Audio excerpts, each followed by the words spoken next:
Balai Besar Laboratorium Kesehatan atau BBLK Palembang dalam sehari bisa menguji sebanyak 93 sampel pasien diduga COVID-19 di 5 provinsi termasuk Sumatera Selatan.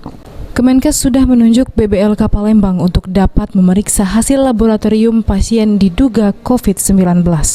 Untuk saat ini BBLK Palembang membutuhkan waktu hanya 3 hari untuk mendapatkan hasil uji atau lebih cepat dibanding mengirim sampel ke Balitbangkes di Jakarta. Gubernur Sumatera Selatan Herman Deru Senin pagi meninjau kesiapan dan ingin mengetahui prosedur pemeriksaan laboratorium COVID-19 di BBLK Palembang.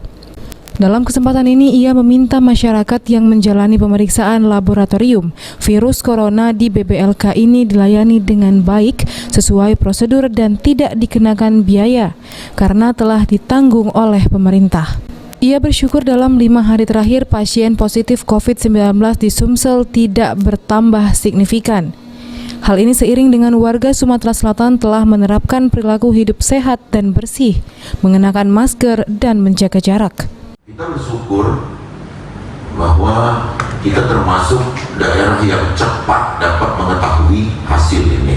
Meskipun BBLK kita masih banyak keterbatasan, seperti yang sudah dipaparkan tadi, kita baru mampu memeriksa lebih kurang 93 sampel per hari karena keterbatasan kepada seluruh masyarakat Sumatera Selatan.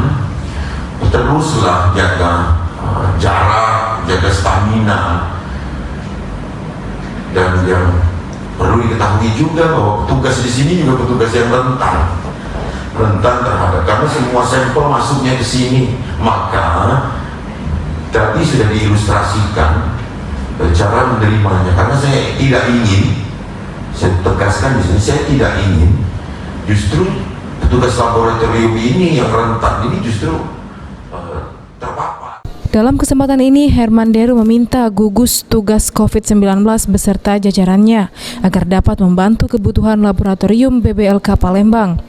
Pihaknya juga membantu masker bagi pegawai termasuk vitamin agar petugas laboratorium tetap sehat.